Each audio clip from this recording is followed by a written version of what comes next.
Bom, boa tarde a todos. São exatamente 13h44, um minuto antes do horário, mas todos os inscritos já estão presentes, então já dá para a gente começar a nossa sessão do seminário de hoje.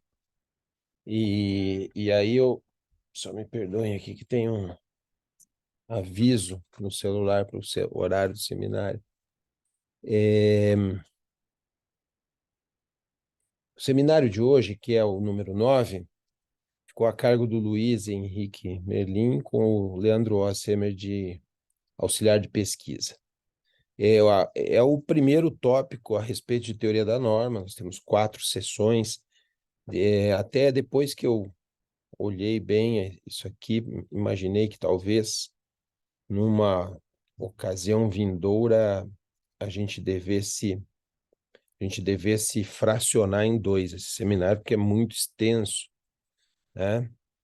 Muito embora tenha um ponto, dois blocos bem distintos. Um é relacionado à estruturação, em que o Vives toma o Hart como referência para fazer todo um percurso de crítica ao positivismo, e depois ele ingressa com um pouco do que mais na frente ele vai desenvolver como a sua própria teoria da norma, ou seja, um pouco de introdução de linguagem, as relações disso com o cientificismo, as relações disso com aspectos como a pragmática, né? A ideia da atitude formalista frente à atitude pragmática, que talvez fosse um seminário à parte, né? O que ele chamou no tópico 4 de insuficiência gramatical do positivismo analítico. Talvez o tópico 3 e 4 devesse ser separado do 1 e 2. Isso dá bem a noção de duas partes do texto, né? De todo modo, a gente também tem a liberalidade, se vocês acharem apropriado, de fracionar mesmo, né? Ou seja, a gente vê como é que vai ser desenvolvido hoje, fica a critério do Luiz e do Leandro. Se quiserem hoje a gente fazer a primeira parte do seminário, discutir os primeiros 2 pontos ali, que é o caminho da crítica ao positivismo, e depois a gente abrir a segunda-feira com a segunda parte, depois a gente dá continuidade, também não há nenhum óbice. Vocês vejam o que fica confortável para vocês e como vocês preferem desenvolver, tá bom? É a critério de vocês. O importante é só que seja sequenciado, né? Se não puder ser. Eu acredito que dá para a gente fazer, talvez acabe se estendendo um pouco mais, mas, enfim, vocês que avaliem aí o que vocês acham mais apropriado, tá bom? Tem a palavra, então, não sei como é que vocês distribuíram, o Luiz e o Leandro, fiquem à vontade. Obrigado, professor. Mais uma vez agradecendo, né, porque lembro que esse período que ficamos sem os encontros foi, foi por minha culpa, então eu agradeço de novo. Foi um processo aqui, uma instrução bastante densa, foram ouvidas mais de 100, acreditem se quiser, mais de 100 testemunhas. Então, ainda faltam mais umas 30, mas essas daí provavelmente vão ficar para a pauta do ano que vem. Então, novamente, professor, eu agradeço. É, Conversei com o Leandro, né, sobre essa divisão e me parece, me corrija se eu estiver errado, Leandro, mas a ideia seria você começar e eu continuar ou o contrário? Acho que posso começar. Só Uhum. um adendo por conta da observação do professor. Sim, professor, eu preparei 2 questionamentos, digamos assim, principais. Um deles tranquilamente pode ser trabalhado em uma primeira parte, digamos assim, mas o outro ele acaba confluindo questões tanto das críticas quanto do que no fundo o Vives me parece querer como teoria da norma. Então, eu não Uhum. sei se isso ficaria mais adequado de nós apresentarmos agora, inicialmente já, ou depois. Vamos, Então, se nós formos fazer a totalidade do texto, não tem problema, dá para fazer tudo junto. Se vocês mesclaram, talvez até isso seja mais recomendável, né? Então, eu É, vou seguir então como a gente tinha conversado, Luiz, pode ser? Claro. Então, como nos adiantou, a gente dividiu para eu começar falando, até porque creio que as minhas perguntas talvez sejam mais iniciais e talvez até mais simples, mas sobretudo porque elas são extraídas ou são passíveis de extração do texto, em partes do texto que estão localizadas cronologicamente antes daquelas que resultaram nos questionamentos do Luiz. Como se trata de um capítulo extenso, considerando que a ideia desses seminários me parece não ser que a gente faça um apanhado do que o Vives disse, e de alguma forma resumindo, que faz sentido na medida em que é pressuposto que cada um tenha lido o capítulo, me parece proveitoso logo de início já levantar algumas questões ou expressar inquietações provocadas por esse trecho do livro. A primeira questão que me chamou a atenção, professor, já tinha até me chamado da outra vez que li, mas uma questão metodológica, porque eu imagino que muitos dos que leem esse texto pela primeira vez imaginam inicialmente ali que o Vives ele vai se abraçar com as ideias do Hart. Basicamente, ele me parece que ele usa os argumentos do Hart, né, para rebater os pensamentos mais clássicos, digamos assim, e faz isso para rechaçar a doutrina do comando, enfim. Depois, consideráveis páginas à frente, ele vai criticar o próprio Hart, né? O meu ponto é, por vezes eu tenho dificuldade de entender o porquê dessa escolha do Vives. É uma escolha metodológica, é uma forma de fortalecer os argumentos, porque me parece que seria muito mais fácil, agradável, até mesmo compreensível, por exemplo, se ele partisse do Hart, simplesmente assumindo as críticas que o Hart fez aos demais, e daí adotando isso como ponto de partida para aí sim ir para aquele objetivo que ele vai acabar desenvolvendo mais no outro capítulo, né?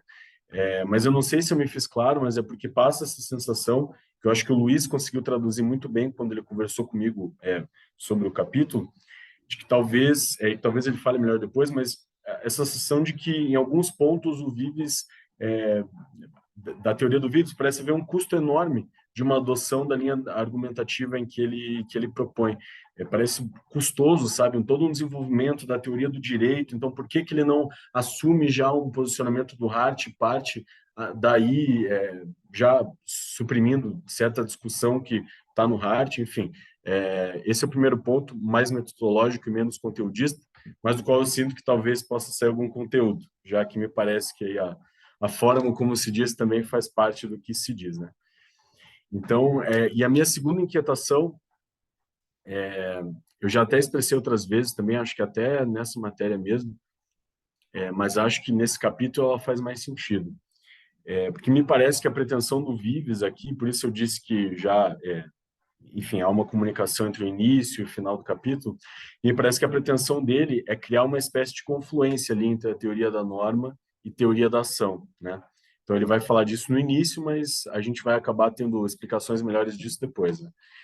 Então, me parece que ele pretende estabelecer uma congruência na medida em que estabelece tanto norma quanto ação como uma expressão de sentido.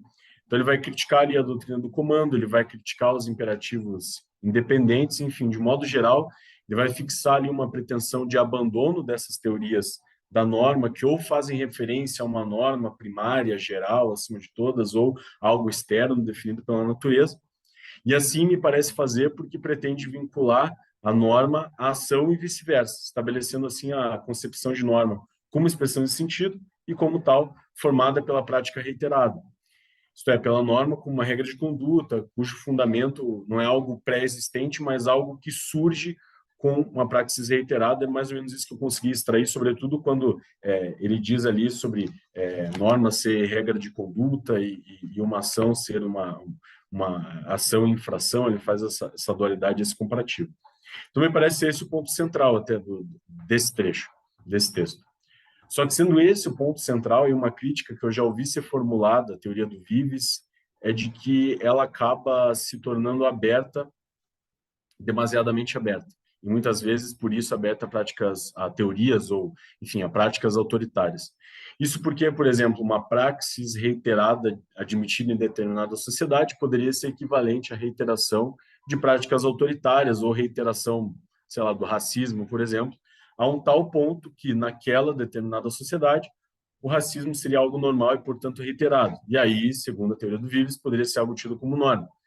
É claro, eu estou fazendo aqui o papel de advogado do diabo, né? Até ficou congruente com a imagem que está aparecendo agora para vocês. Imagino eu que deu um bug aqui na minha câmera. Mas estou fazendo aqui o papel de advogado do diabo. Mas eu estou fazendo isso, e eu insisto nessa pergunta, porque não é incomum que eu a ouça. E, obviamente, eu sempre a ouço de quem não estuda a teoria do Vives. E, por vezes, de alguém que sequer estuda direito, ou coisa alguma. E eu quero ter respostas sobre isso, porque por mais complexo que esse tema seja, enfim, que a teoria do Vives seja como um todo, eu quero conseguir responder esse sujeito que formula esses questionamentos, sabe, por mais simples que eles sejam, por mais ignorante que ele seja, de uma forma que até ele consiga compreender esse negócio. Não sei se eu me fiz entender. Então essas são as minhas inquietações iniciais, assim. Já passo a palavra para o Luiz, já comi bastante tempo aí, Luiz, peço desculpas. As Imagina. palavras todas suas. Imagina, Leandro, como conversamos antes, acho que todo tempo que você pudesse usar seria muito valioso. E, embora eu seja o avaliado aqui nesse momento, tenho que reconhecer que acho que estou numa condição mais atrás de você em relação à compreensão disso, né? Na nossa conversa, acho que isso ficou claro, né? Porque é uma relação que você fez, que eu achei muito interessante, muito inteligente, daquelas coisas que depois que se ouve, se fala, puxa vida, como é óbvio, na verdade, que é isso que o autor quer dizer, é essa vamos dizer assim, compatibilidade do discurso sobre a ação dele com o discurso sobre a norma, né? E depois da gente falar, eu voltei e vi o nome do capítulo. E o nome do capítulo é Norma e Ação. Então, quer dizer, evidentemente você está certo e só consegui ter essa compreensão depois que a gente conversou. Eu vou fazer aqui algumas considerações. Eu não vou passar, né, como o Leandro também falou, sobre o texto, porque não fiz em nenhuma das minhas intervenções isso, né? A recomendação do professor, inclusive, foi nesse sentido, mas em algum momento a gente precisa retomar, só que pela, vamos dizer assim, profundidade e extensão do tema, né? Isso vai ficar impossível. E talvez fique impossível para mim, porque as minhas anotações, aquilo que eu tenho aqui pronto para falar, eu olho para elas e penso, elas não fazem sentido, né? Eu fui anotando, fui trabalhando, fui tentando entender eu não consegui compactar. Então, se isso aqui fosse uma aula minha, eu já teria de início falhado miseravelmente. Mas então, considerando que é apenas o momento de eu poder trocar ideias com vocês, eu vou partir do sentimento que tive quando li. Um dos mais interessantes dele foi uma coisa que, de repente, me deu um estalo e falei, eu acho que eu sei responder agora uma pergunta que o Paulo Henrique fez uns seminários atrás, né? Dizer por que aquelas pessoas que já estudavam direito penal antes de conhecer o Vives, antes de conhecer essa proposta, né, linguística, de filosofia da linguagem, aliada ao direito penal, por que eles têm mais resistência do que a pessoa que não que a pessoa que já começou a compreender o direito penal a partir dessas bases? Eu acho que esse texto é um exemplo do porquê que isso acontece. Porque quando eu começo a ler o texto, existe uma primeira parte que ela fala sobre norma penal, né? Mas logo em seguida já começa a falar sobre positivismo. E daí, não à toa, se utiliza uma bibliografia de teoria do direito. E daí a gente se vê estudando de forma bastante aprofundada a teoria do direito. O que eu acho excelente, adoro a teoria do direito, estudar a teoria do direito. Só que parece que eu estava num prólogo, né? Em alguma coisa que ia chegar o momento e não chegava. E acho que isso é falta de compreensão de quem está vindo de fora, como eu. Então, aí eu levei um tempo para perceber, claro, os outros capítulos já me preveniram disso, né? de que, na verdade, o método do professor Vives aqui é sempre esse, ele sempre vai eleger um autor e, com base nesse autor, trazer uma discussão para muito antes da discussão dos velhos manuais de direito penal, né? Então, ele coloca a discussão alguns passos antes. Eu não faria isso, né? Porque eu acho que isso acaba, talvez, invadindo uma esfera de discussão que não é a nossa, né? Eu me lembro dos meus amigos tributaristas. Os tributaristas, eles têm uma teoria do direito que é só deles. É incrível.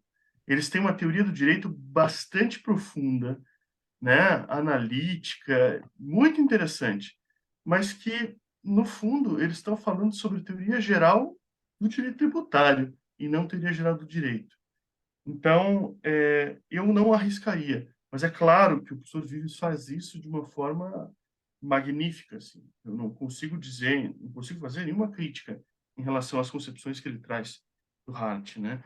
E é particularmente interessante, né? Porque ele navega pelas críticas do Hart, as teorias, né, da imperatividade das normas, para depois, ao final, confrontar o Hart com as suas próprias críticas, né? O que eu confesso não conhecia, não sabia. Sempre tive o Hart assim com aquela referência de positivismo, né, de ter uma obra qualificada, super qualificada, e para alguns até mais qualificada do que a do Kelsen, né? É, é, e em algum um outro ponto eu tenho dúvida se ele está compreendendo que o Hart está falando de common law em alguns, desde a common law, não de common law, mas desde a common law, né? E em alguns momentos também parece que quando ele fala de jurisprudência, valeria ele chamar a atenção, né, fazer um disclaimer ali do que ele quer dizer com jurisprudência, porque jurisprudência, nesse sentido, teoria do direito, ela pode se referir tanto à prática dos tribunais quanto à ciência do direito, né? A ciência do direito também tem esse nome, jurisprudência, dependendo do contexto. Então, em alguns momentos, eu não sei exatamente do que ele está falando. Em relação à teoria da norma penal, esse é um dos temas mais áridos, mais difíceis, eu acredito que todos compartilhem aqui dessa ideia, do direito penal, né? Tanto que muitos manuais não gastam lá muita tinta para tratar desse assunto e acabam tratando de norma de uma maneira bastante ultrapassada, né? É comum a gente ver os manuais, ao tratar de teoria da norma, ou não chamando desse nome, mas falando de norma, se limitar a falar do binding, mal e porcamente, assim, né? Então, eu acho que eu só vi uma discussão mais aprofundada sobre norma, fora essa daqui, na discussão de alguns discípulos do Guinter Jacobs e no próprio Guinter Jacobs. Então, só que a mim me parece, o professor Vives, então, ele entra na discussão, né, 2, 3 passos atrás para construir uma crítica super sólida, para chegar lá no final e poder propor, né, imagino eu, né, que vai culminar ali na frente em ele dizendo que a norma ela fala dessa vivência, dessa linguagem, né, como o seu formato, o seu conteúdo. Mas, pelo menos no que eu pude entender, e essa é uma questão que eu gostaria de fazer uma reflexão, professor, a gente trabalhar com a estrutura norma proibitiva, norma mandamental, me parece uma das raízes de toda a confusão sobre a teoria das normas. Porque, na verdade, e me parece que o professor Vives está preparando aqui o terreno para dizer isso, né? Me corrija se eu estiver errado, mas me parece que ele está preparando o terreno para dizer lá no final que norma é muito mais do que isso, né? em algum momento ele diz, olha, a norma tem aqui uma questão cultural, a norma tem aqui um conteúdo que não é só esse comando. Quer dizer, a gente diferenciar lei e norma, bom, isso o Binding já fez, né? Todo mundo que vai citar a diferença entre lei e norma cita o Binding, inclusive fora do direito penal. Isso daí está já mais, vamos dizer assim, na margem ali do óbvio. O que me parece que é, é mais interessante, né?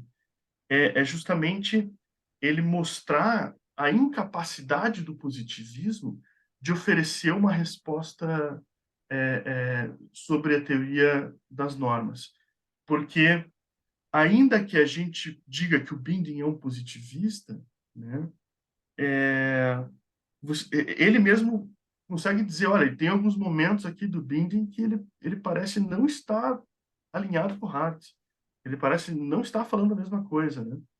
É, e por isso, então, eu entendo que ele vem desde antes, né? Para mostrar que, na verdade, o Binding está solto ali, né? E os demais, e o Merkel e os demais vão navegando por essa falta de pressupostos compatíveis, eu diria, não sei se lógico seria a melhor palavra, a expressão, mas há uma incongruência, acho que é essa palavra que ele usa, né? Há uma incongruência, na verdade, de pontos de partida para o que é proposto depois em relação à teoria das normas, né? Porque se a gente considerar que a norma tem um componente cultural, um componente social, e por que não dizer da questão da linguagem, então eu tenho que entender que a norma é algo muito maior e muito mais complexo do que a redução que nós fazemos entre norma proibitiva e norma mandamental, né? É uma simplificação que é contraproducente no que, quando a gente vai falar sobre o significado de norma para o direito, né? E para o direito penal também, né? Então, quando a gente fala, por exemplo, né, que não há uma diferença no homicídio de ação por omissão, né, há uma compatibilidade do homicídio de ação com o homicídio por omissão, porque, na verdade, a questão da norma está ali no contexto do homicídio, ou seja, não digo que está nem de trás, nem na frente, nem do lado, nem ela está no contexto, né, do que significa homicídio. Me parece que a gente tem que reconhecer, então, que norma é essa coisa bem mais complexa do que simplesmente dizer, não, aqui tem uma norma proibitiva, mas ela também pode ser lida como norma mandamental. Na verdade, porque eu estou pretendendo fazer um recorte que tem um amparo social bem mais complexo, e isso me permite dizer que a mesma lei que tipifica o homicídio, tipifica ela no contexto ativo e no contexto omissivo. Isso, claro, é minha interpretação, isso não está no texto, né? E eu acho muito feliz essa forma de ver a norma, porque, na minha percepção, a norma está em disputa, né? A norma, diferentemente da lei ali, em sentido formal, a norma ela tá dentro da elaboração de justificativas racionais, né? Então, a norma fala já de um contexto. Enquanto a lei falaria de texto, a norma fala de um contexto, né? E daí é muito interessante, porque, embora para mim a norma fosse já há muito tempo isso, né? Eu talvez agora tenha compreendido um pouco melhor como que, na verdade, algumas estruturas clássicas, a gente ainda precisa delas para explicar a norma. Quer dizer, eu não posso dizer que a norma é só fruto desse ambiente social, porque ela, de alguma forma, é expressa através da lei, né? E a lei que tem Ela uma também é justificativa texto. política. Ela também é texto, mas a produção desse texto se dá por uma aceitação do nosso modelo de organização política e jurídica, que é a produção do legislativo, né? Então, há um pressuposto de que a lei contém essa força, né? Eu estou dizendo força aqui, amparado em outras perspectivas de teoria do direito. Em algumas perspectivas falam que a única coisa que pode aproximar o termo lei na cultura em geral é a força, né? A ideia de que existe alguém, existe alguma instituição que detém um determinado poder, né, que no nosso país é o poder legislativo, e ela edita esses textos. Então, a gente não pode reeditá-los, nós aqui na interpretação, mas também não significa que é o legislador que dá todo o conteúdo à norma. A norma tem um conteúdo que não está completamente separado, né? Não está, absolutamente não está separado da lei, no contexto da norma jurídica e jurídico-penal, mas eu não posso resumir norma a ela. E é muito interessante, né, que em determinado momento ele faz uma discussão, e para mim essa percepção é muito cara, de que quando eu falo em bem, quando eu falo em valor, essa expressão ela pressupõe um dever. Não teria, não teria sentido a gente falar em valor sem falar em dever. Quando eu falo que algo é bom, que algo é precioso, que algo é valioso, eu estou ali embutido um conteúdo normativo, né? Então, isso foi muito interessante. Eu lembro aqui que né, uma coisa que até eu já comentei num outro seminário, existe uma outra percepção, né, dessa norma que me parece mais interessante. Eu não sei se o professor Vives lá na frente não vai ter a mesma conclusão, mas é de um dos discípulos do professor Günther Jacobs, que fala o seguinte: olha, a norma ela é fruto de uma expectativa social, mas não significa que ela também não seja fruto da lei, da opção do legislador. Significa que, na verdade, eu estou falando de um aspecto circular. A lei gera expectativa, tanto quanto a expectativa pode ter gerado a lei, e assim também a expectativa e a lei geram a norma, e a norma também fala de um atributo do Estado de fazer a lei, ou seja, há uma complexidade nessa rede, né, de sentidos ali, que vai me dizer o que é a norma, né?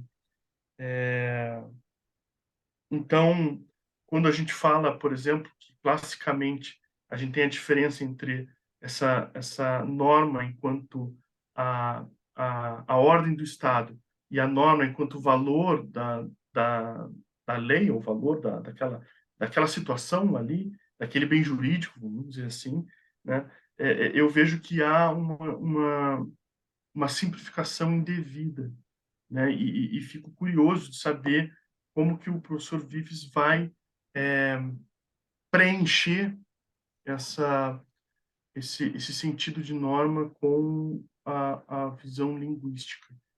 Então,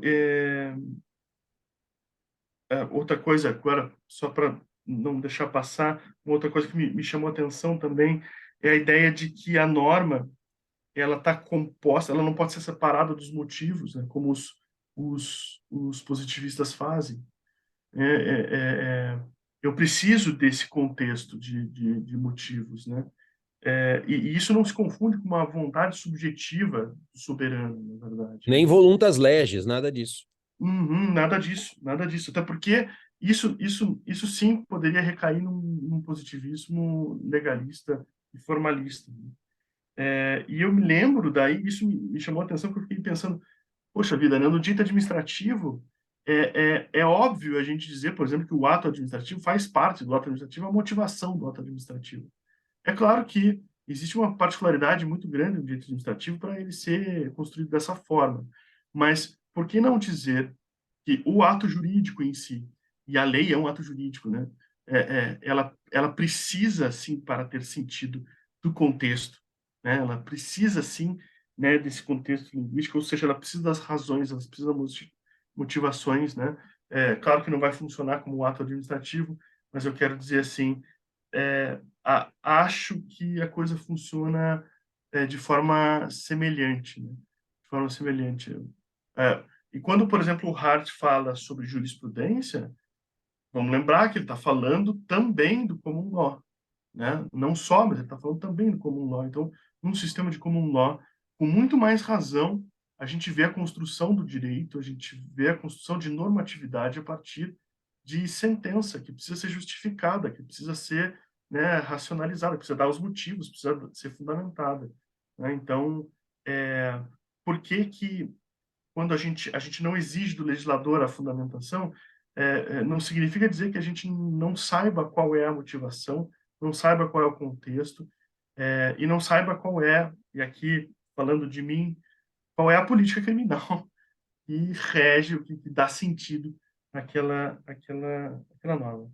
Então, em linhas gerais, era isso que eu queria dizer.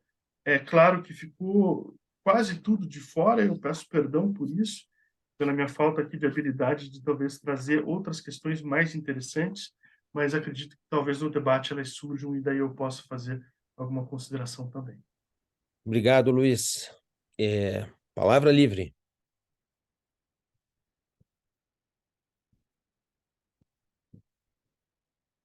Ninguém?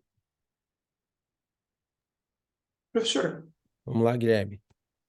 eu tenho, na verdade, é só uma impressão, e acho que ela vai bem na linha do que o Leandro trouxe também, né? Leandro perguntou, de onde... Eu percebi que o Vives se aproxima do Hart, e em um determinado momento ele se descola do Hart, né?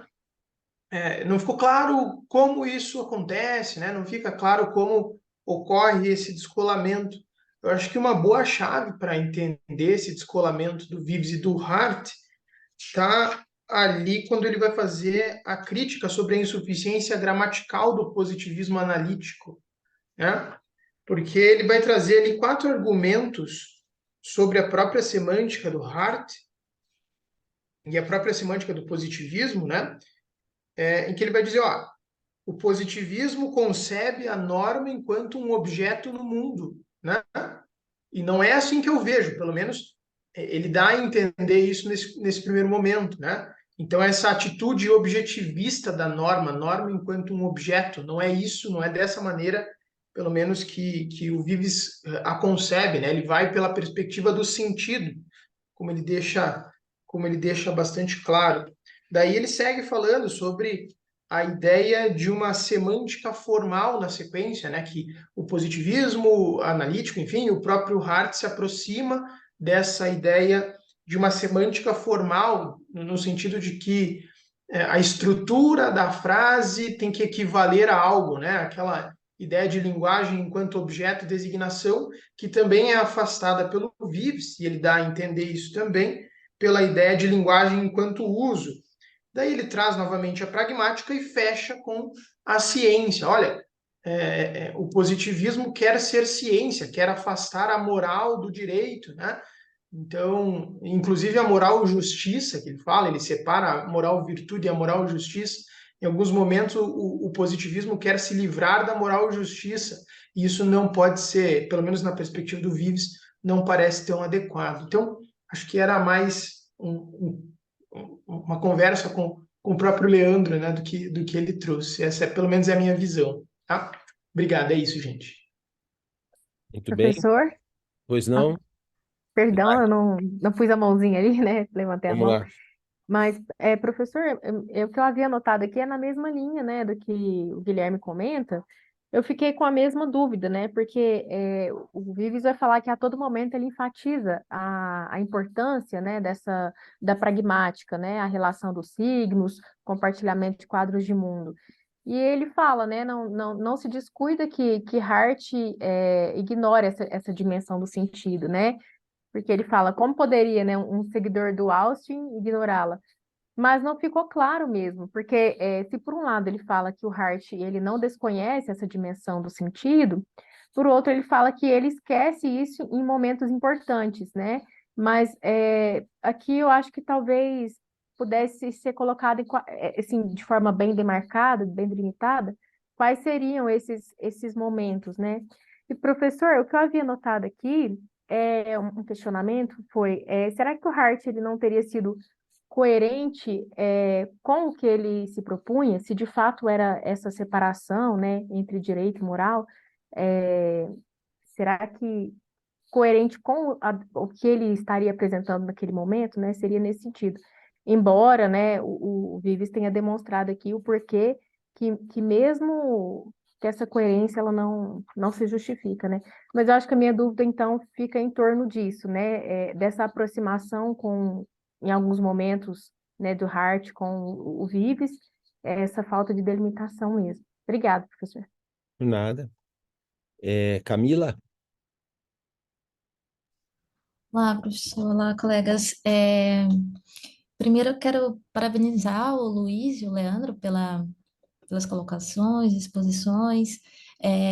Para mim, particularmente, foi um capítulo bastante difícil também, Luiz, nesse sentido, até porque eu concordo também plenamente contigo quando você fala que o nível de profundidade que o professor Vives aborda a questão da norma, né, é ímpar, assim. Realmente, para mim, foi algo realmente inédito, assim, e com essa seriedade, né, com que ele se propõe, porque a partir do momento que ele cola e descola de Hart, né, que é uma costura metodológica bastante interessante, ah, e bastante assertiva para aquilo que ele propõe, né, ao final. Quando ele começa, no começo, colando em Hart, né, para falar justamente da teoria do comando, né, e toda a lógica, né, do positivismo analítico como a gente entende, e aí, a partir daí, ele vai trabalhando toda a semântica específica dele, para, no final, ele descolar, né, de Hart e fazer justamente apontamentos em que ele comenta nessa crítica, né, que a Jaque falou que, bom, ele era discípulo de Austin, né, era impossível ele não saber, né, que a norma é além disso, e essa obsessão, ele utiliza, inclusive, esse termo, né, obsessão, do Hart na separação, né, nessa clivagem entre direito e moral.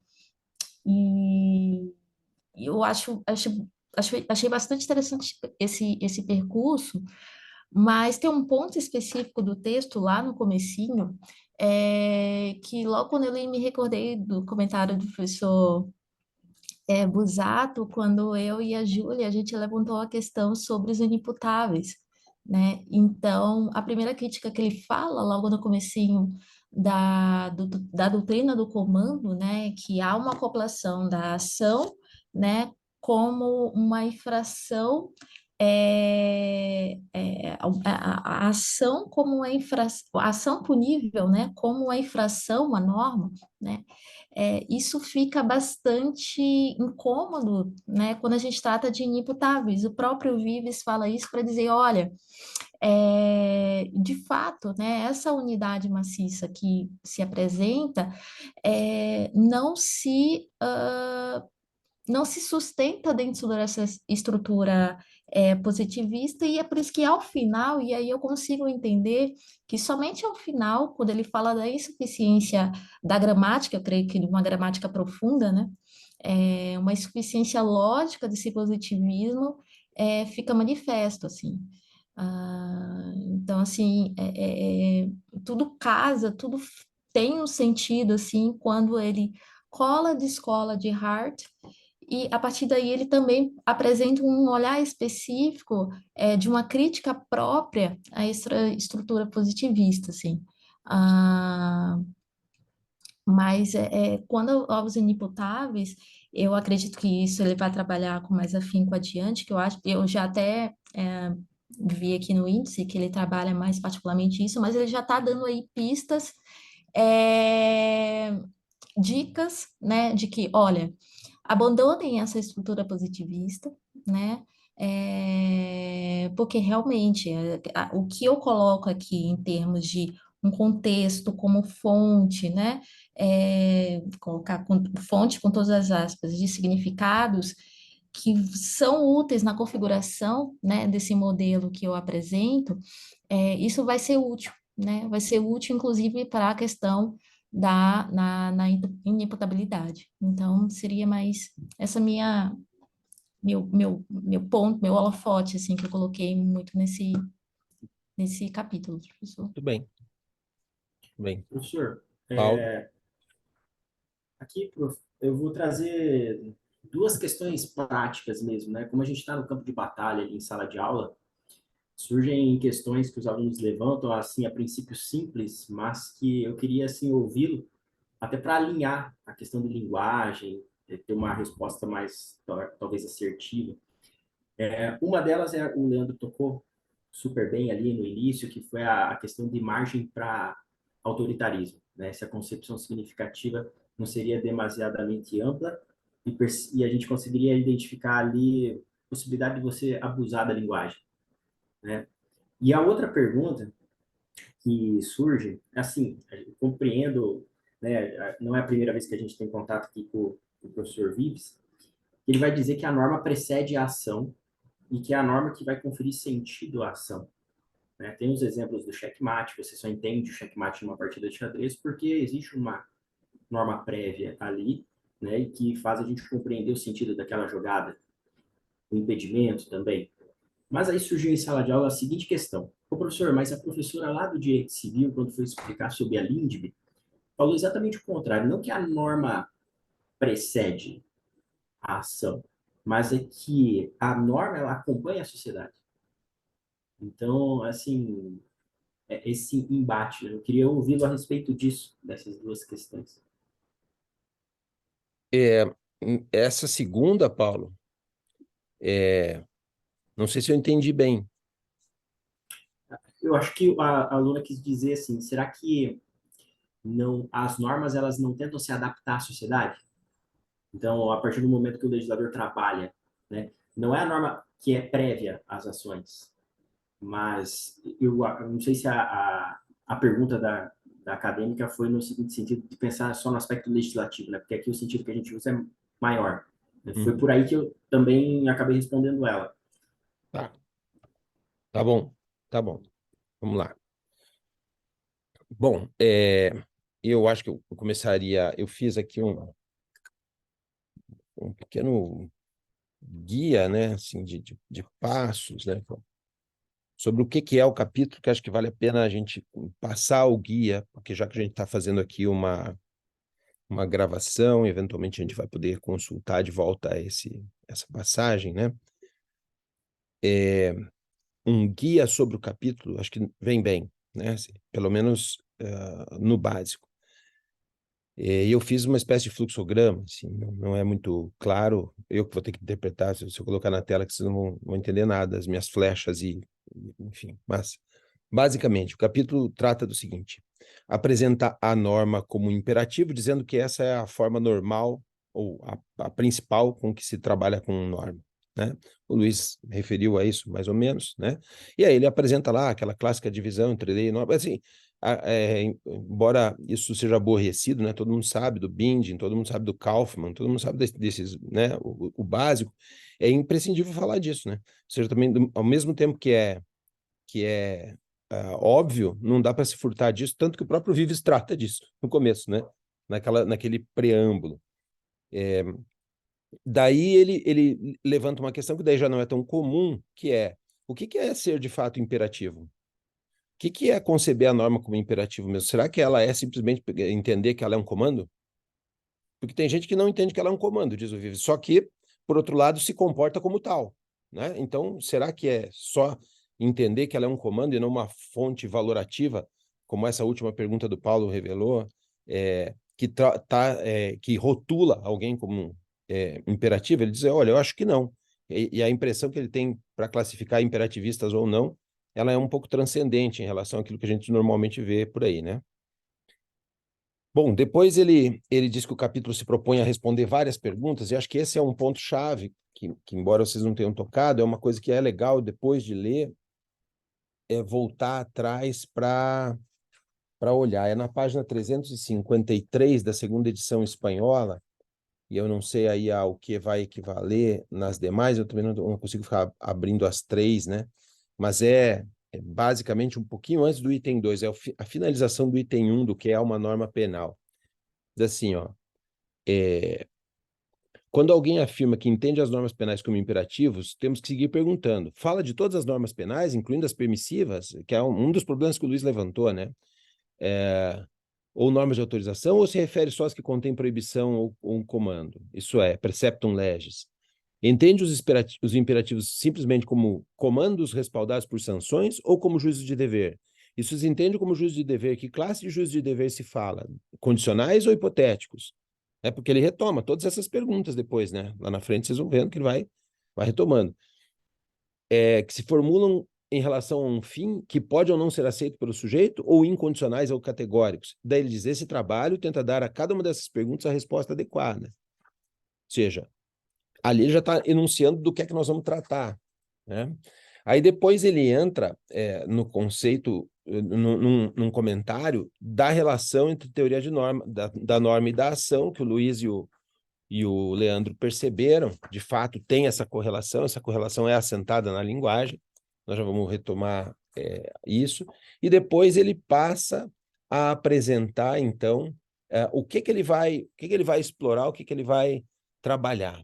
Vai trabalhar uma questão relacionada ao Hart, vai se apoiar no Hart para falar dentro do modelo positivista, e depois no pós-positivismo, quando a gente chegar na parte funcionalista, por assim dizer, do debate, ele vai falar sobre o Luhmann, ele vai usar o Luhmann como o guia, né?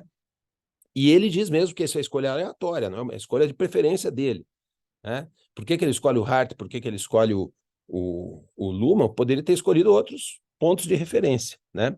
Mas há razões para isso, né? E, claro, nesse primeiro momento nós vamos apresentar as razões pelas quais ele trabalha com o Hart, né? Que ele usa o Hart como ponto de referência. E daí vai lá falar do que é a concepção de norma, como ela se relaciona com a ação dentro dessa explicação do Hart. E começa, como disse o Luiz, com um passo atrás, né? Vai lá olhar quais são as críticas que inauguram o livro O Conceito de Direito, né? Esse livro eu acho que vocês todo mundo deve ter, né? Imagino que eu uso esse daqui da Calouste, que é uma boa tradução, né? Mas existe o original também muito bom, né?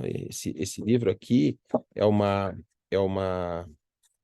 as produções lá de Portugal, tradução do Ribeiro Mendes, né? Uma tradução qualificada. Então é muito legal. E aqui está todo o material que o professor Vives é o começo e o fim desse livro que ele vai explorar, né? Ali, o fim que eu digo é o racionalismo que o Hart apresenta no final, e o começo é de onde ele se apoia para arrancar a sua crítica. E daí vai fazer o acompanhamento do Bentham e do Austin através do Hart, para depois criticar o próprio Hart, como vocês disseram. E ele aponta a crítica ao Hart em razão de alguns imperativos que o Hart não consegue justificar com a sua própria tese, ou seja, aplica Hart a Hart e no final dá no que dá, né? A gente viu, né? A partir dali, ele então diz, olha, por que o Hart não recorreu então à questão kantiana, né, da moral prática, né? E aí ele vai apresentar um pouco sobre isso, vai discorrer um pouco sobre isso e dizer que ali existia um caminho que poderia ter sido utilizado, mas daí explica por que o Hart não utiliza esse caminho, e é isso que talvez tenha feito alguns de vocês suspeitarem de que, poxa, parece que o Hart foi incoerente. Não, o Hart não foi incoerente, a escolha é deliberada, né? As escolhas do Hart são coerentes com seus propósitos de preservação no modelo positivista, inclusive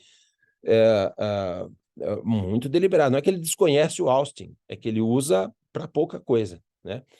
A acusação que o professor Vives faz é que ele abandona um pedacinho daquilo que ele poderia ter utilizado e chegado talvez a uma outra conclusão, e não a conclusão positivista que ele chega. Então, A partir daí, tem alguns pontos do Hart que são importantes e que eu vou tratar daqui a pouco, que parece que ele tenta aproveitar, e aí eu já daqui a pouco vou dizer para vocês porque que eu acho que o Hart é o guia, né? E, enfim, daí relaciona com as regras jurídicas. Depois da superação do Hart, ele vai adotar aquela conferência que está aqui, ó.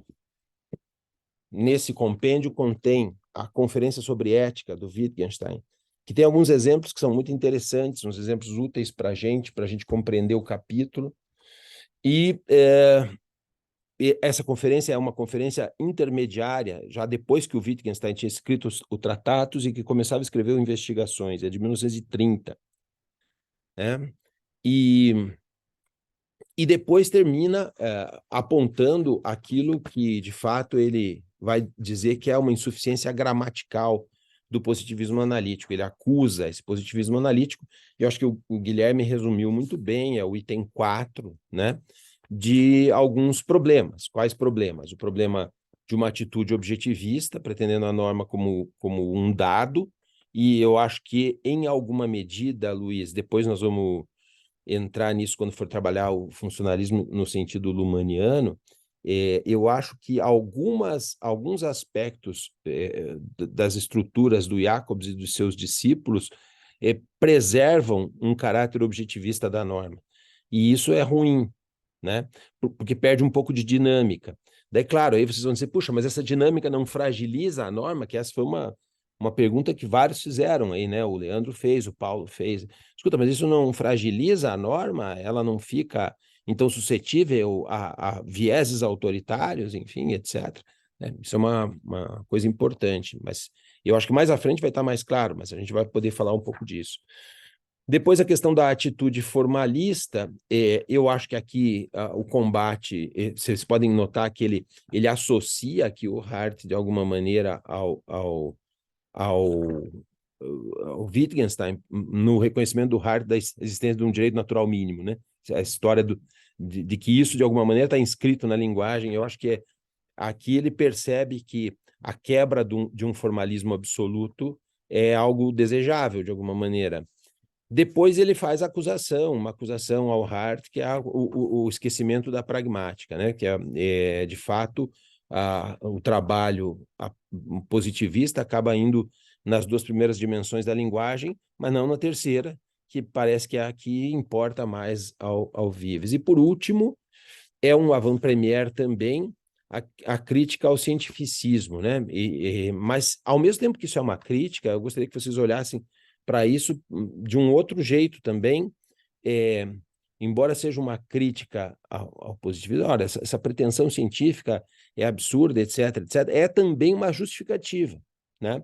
Porque se vocês olham para trás, o cientificismo foi uma grande fuga de determinados perfis de escolhas autoritárias, né?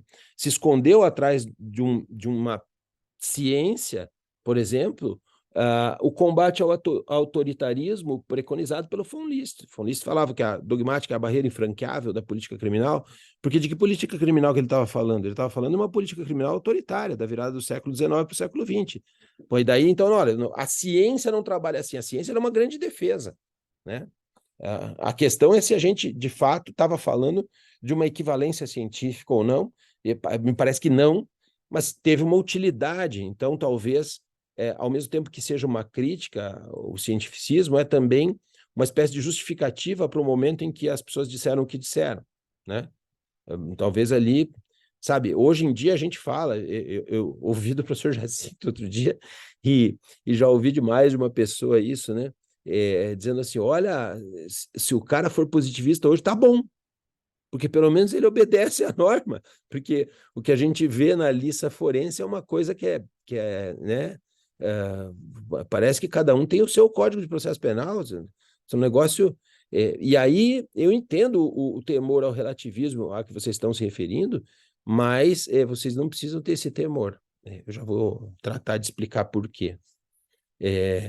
Tem uma mão levantada aqui. É o Luiz. Luiz, por favor. Professor, só para não deixar passar, na leitura eu me lembrei uma das aulas do professor Jacinto. O professor Jacinto tinha uma frase que eu gostava até de brincar com alguns amigos, porque quem não sabia do que o professor Jacinto estava falando ficava um pouco confuso. Em determinado momento da aula, ele naquele jeitão dele, né, gritava: as palavras dizem coisas, palavras dizem coisas. E a gente ficava se olhando, né? Mas o que isso quer dizer? Na verdade, assim, né? Claro que a gente sabia, a gente só brincava porque a frase é engraçada. Mas ele estava querendo dizer assim, olha, existe um limite, né? No que se pode atribuir de sentido, né? Então, você não pode inverter o sentido. Quando isso é o que diz o Wittgenstein, né? Quando a palavra é mal utilizada, ou quando há essa corrupção tão temida por vocês, né? Do sentido da palavra, a lógica sai de férias, né? Isso, o Wittgenstein que dizia, porque daí o que se constrói? Se constrói um sem sentido, se constrói um contrassenso, né? É por isso que quando se fala em práticas reiteradas, em linguagem normal, em práticas correntes, você vai dizer, mas daí então quer dizer que essa norma pode ser autoritária, porque se as pessoas todas forem. Eu gostaria de chamar a atenção de vocês para a raiz da palavra norma, né? E daí, assim, eu acho que o Leandro falou, puxa, eu queria uma refutação fácil para isso. A refutação fácil talvez seja essa, né? A raiz da palavra norma. Você considera racismo normal? Você considera autoritarismo normal? Esse é o ponto. Se em linguagem normal, normal quer dizer aquilo que é regra da praxis de uso de uma determinada língua, a distorção do seu uso é que é o autoritarismo ou o contrassenso. Ou você usa ela e converte isso em um sem sentido, ou você usa ela de forma autoritária, porque ela é contra aquilo que é normal. Do contrário, nós não estamos falando de norma, estamos falando de outra coisa. Você dizer, a lei pode ser autoritária? Pode, claro que pode. Mas é por isso que, entre outras coisas do Hart, e talvez essa seja uma das justificativas da utilização do Hart para o capítulo, entre outras coisas do Hart, o Vives sublinha aprovando a ideia de que o juiz faz norma. O juiz faz norma todo dia, né? Porque quando ele interpreta a norma, às vezes ele próprio pode fazer isso de um modo arbitrário, né? Distorcendo a norma arbitrariamente ou até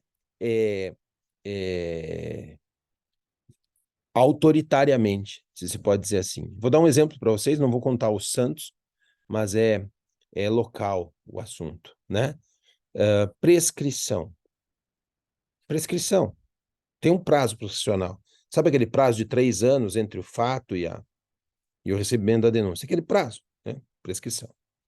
Existe um caso que está tramitando por aí, e ficamos assim, não falamos dos protagonistas, falamos do caso. Tinha um caso tramitando por aí em que o recebimento deu-se numa data determinada e que corresponde a exatos 3 anos em relação àquela data em que o fato aconteceu. Como é que a gente conta? Esse caso está prescrito ou não está prescrito? Está prescrito, né? Tá claro? Por quê? Porque é um direito material, conta o dia do começo, não conta o dia do fim, certo? Não é isso? Então imaginemos, vamos dizer que não sei se é hoje, mas digamos que fosse hoje, né? 4 de outubro de 2023. Se o fato aconteceu em 4 de outubro de 2020, quando virou a meia-noite para o 4 de outubro de 2023, prescreveu, certo? Não dá para receber durante o dia hoje, né? Pois por alguma razão, alguém, e fica assim, né, sem protagonistas, deu a interpretação de que só quando houvesse um dia a mais do que os 3 anos, estaria prescrito esse fato. Os parece isso a norma? é a interpretação normal para dar para o dispositivo legal do 109? Não, né? Bom, então resta o quê? Ou interpretar isso como uma postura autoritária ou como um contrassenso. Ou está errado ou é arbitrário, né? Porque quando se interpreta, né, esta disposição legal, interpreta-se dessa forma, com essas variantes. Direito material contra o dia do começo, não contra o do final, não é isso? O cômputo é de 3 anos só pode ser 3 anos, não são mais nem menos que 3 anos, são 3 anos, né? E pronto. Não é 3 anos e um dia, é 3 anos, né? E esse é o ponto. Quando existe uma saída de tom da norma, ela pode acontecer no procedimento de sua aplicação, porque aí o juiz está criando a norma do caso concreto, né, através de uma interpretação a respeito daquilo que se faz. E aquilo que está lá é mais do que só sintática e semântica, né? Existe um contexto em que essas coisas aconteceram, e que tem um resultado externo depois, né? Não se extinguiu o feito, certo? Bom, então, vamos lá. Uma das razões, eu vou começar pelo começo, o plano metodológico, e que aí afligiu muita gente, Camila, Luiz e Leandro principalmente, né? Por que esse cara foi abraçar o Hart, né?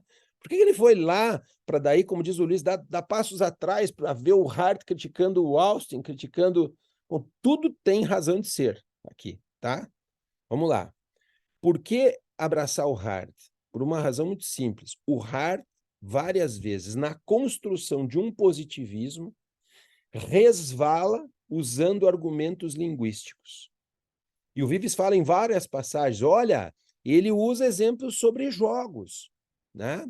Mas ele não explora esses jogos como jogos de linguagem, né? Ele fala do jogo de xadrez, ele fala, né? Mas ele não usa no mesmo sentido que usa a conferência do Wittgenstein, os problemas a respeito das regras de jogo. Tá? Então, eu acho que a escolha do Hart também tem a ver com isso. Tem a ver com, olha, eu vou escolher uma fórmula positivista, que é a fórmula positivista que tem lá um pezinho resvalando para a linguagem, mas não chega a escorregar para lá. Ele acaba negando isso porque não usa a dimensão pragmática daquilo que ele poderia ter explorado. Parece deixar de lado um pedaço do Austin que era orientador dele. Então essa por um lado é a crítica, mas por outro lado escuta, esse cara aí, né, tinha um caminho promissor para seguir. Então talvez a escolha seja por conta disso. E a razão pela qual ele dá o passo atrás, Luiz, para fazer apontar as críticas ao Austin e ao Bentham, a mim parece que seja para mostrar que ele se debruçou, o Hart se debruçou sobre a obra do Austin, portanto não ignorava, né, as questões que depois ele vai ser acusado de ter deixado de lado, né? Então, eu acho que... Bom, e daí, o outro ponto, né? E isso o Luiz coloca e o Leandro também. Escuta, mas não era mais simples, então, já partir do Hart? Deixa para lá quem ele critica, vamos tocar a onda, vamos tocar para frente, vamos, né? Falar do Hart de uma vez, e não é muito custoso isso aí. Eu acho que o Luiz, mais de uma vez, até nos tópicos anteriores, referiu isso. Parece que a coisa se arrasta um pouco, né? Eu fico esperando que venha logo o argumento e tal. Essa pressa é a dinâmica do nosso tempo, né? Mas eu acho que aí eu responderia conhecendo a pessoa, né? Do professor Vives. Em primeiro lugar, para ele, eu acho que não é custoso. Eu acho que não foi custoso. Deve ter sido, prazeroso, né? Porque para ele discorrer sobre esses autores, são autores os quais ele, evidentemente, isso fica muito claro, né, no texto, ele se debruçou com afinco e com profundidade, né?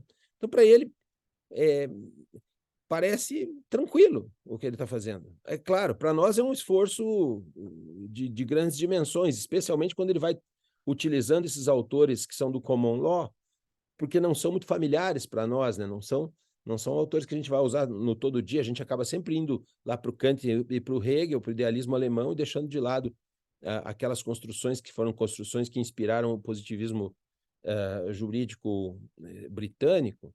Então, a gente não está muito familiarizado, acaba sofrendo um pouco mais, e ele não, ele transita com a mais absoluta tranquilidade sobre isso.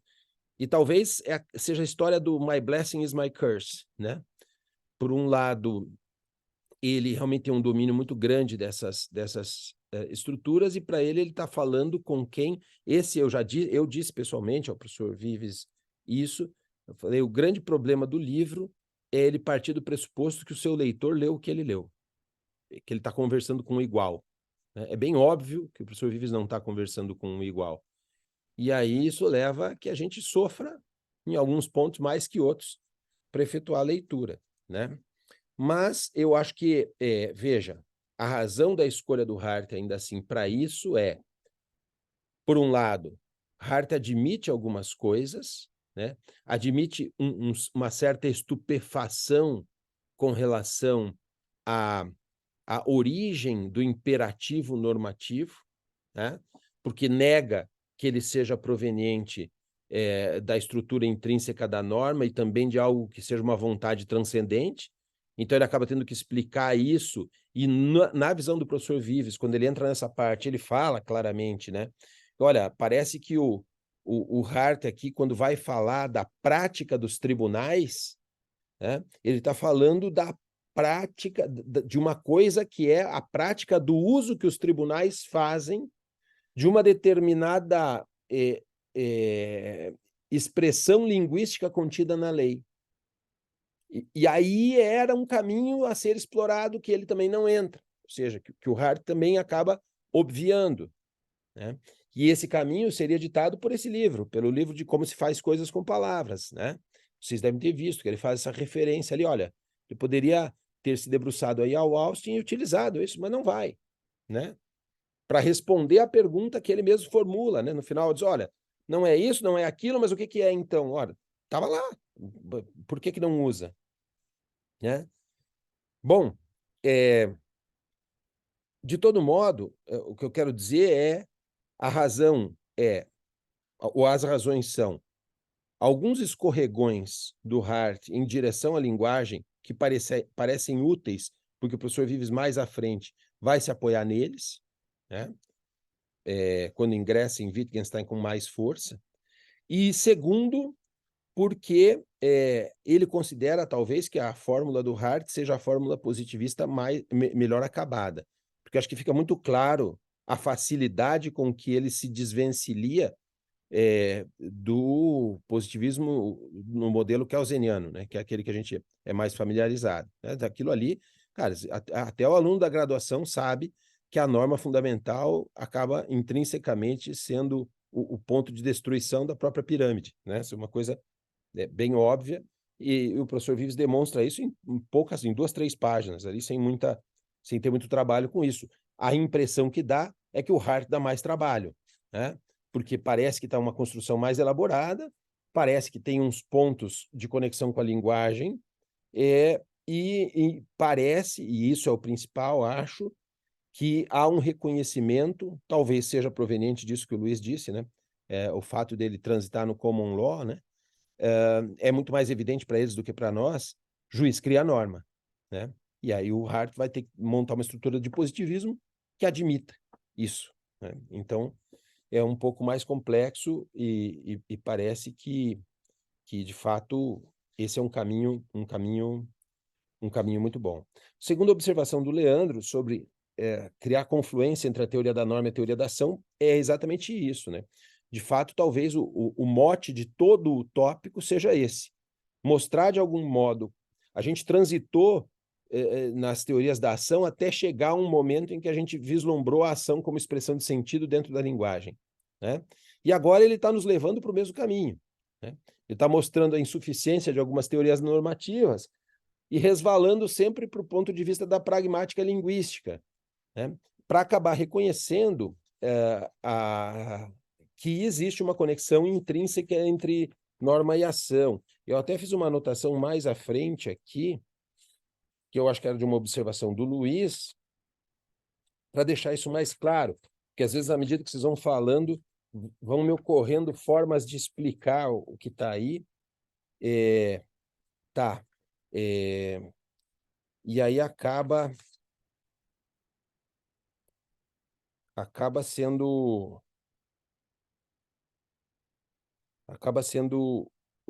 mais fácil buscar essas conexões. Aqui. Quando o Luiz fez a observação sobre por que os motivos não podem ser separados da norma, né? Vocês percebem nisso a interconexão com a questão da ação proposta pelo professor Vives? Olha só, motivos estão atrelados à norma porque a norma regula ações. E as ações têm intrínsecas intenções. Nós já vimos isso, né? A ação traz nela própria a mensagem de sua intenção. Ora, se a norma pretende descrever determinada ação como prescritiva ou como proibida, é evidente que os motivos têm que estar intrínsecos a essa descrição. Porque, do contrário, nós não estamos falando da mesma linguagem. A conexão na linguagem permite que os motivos não possam ser desvencilhados da norma, da mesma forma que a intenção não pode ser desvencilhada da ação. Agora, isso a gente só percebe desde um ponto de vista da linguagem, né? Então, a percepção do Leandro está correta e do Luiz também, né? Mas uma coisa está associada com a outra, né?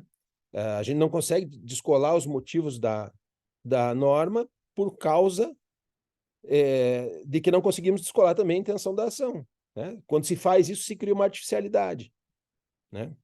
Esse rompimento é artificial. Daí, bom, aí a preocupação do Leandro da norma como expressão de sentido, uma regra como praxis reiterada. Será que não abro aqui o espaço para o autoritarismo? Acho que eu vou voltar àquilo que acabei de dizer, por ser importante, né? O ponto de partida é o que é norma como expressão de sentido pragmática.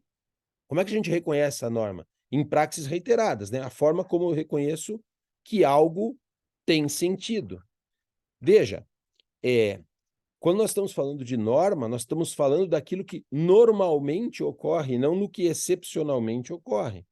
Não é isso? Norma é o normal, né? E claro, é o que de regra. Veja, a gente acaba usando norma e regra como próximos de sinônimos, né? Porque é o que de regra ocorre. Quando se vai falar em praxis reiteradas como regras, é regras de interpretação do sentido daquilo que se está dizendo. Tá? E não da norma positivada. Eu acho que aí o equívoco, tanto dos alunos do Paulo ou dos amigos do Leandro, é o mesmo. É pensar, olha, não, é que esse negócio de sentido aberto da norma, então a norma pode ser interpretada de qualquer jeito, de qualquer coisa, e aí está aberto espaço para o arbítrio. Acorda, meu amigo. O ponto de partida é que uma coisa é o normal interpretativo regente de uma gramática profunda, outra coisa muito diferente é aquilo que está escrito dentro de um enunciado legislativo. Ora, o juiz vai interpretar matar alguém de que forma? Como uma subtração? Não, né? Como uma morte, né? Entende o que eu quero dizer? Quer dizer, não existe um espaço aberto para o arbítrio do juiz para fazer tudo o que ele quiser, porque não é disso que nós estamos falando. Existe uma norma posta num veículo legislativo. E o juiz vai criar a norma para o caso concreto, sim, interpretando segundo práticas reiteradas o que significa matar. Eu acho que eu vou voltar a um exemplo que eu dei antes, para tratar até de uma norma justificante e não incriminadora, para que fique muito claro que isso serve para tudo quanto é norma, né? E eu usei isso num texto que foi publicado na Revista Penal Espanhola. Eu não sei se eu não tenho ele aqui, depois eu vou ver se eu tenho ele aqui, eu mando ele para vocês, porque se começou a falar muito de sequestro de aviões. Vocês já ouviram essa expressão? Sequestro de aviões. Quando é que se começou a falar muito disso? Depois do 11 de setembro, né? Na verdade, não se trata de sequestro de avião, porque sequestro se dá de pessoa, de avião não é pessoa, enfim. Né? Você sabe muito bem do que nós estamos falando. É de render a tripulação de um avião, né? E a partir daí, então, deixa eu ver se eu tenho esse texto aqui, gente. E a partir daí, então, não vou ter isso aqui.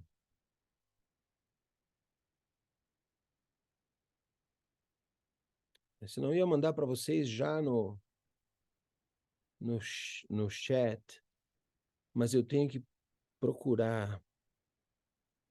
Eu tenho que procurar. Eu achei que estava aqui.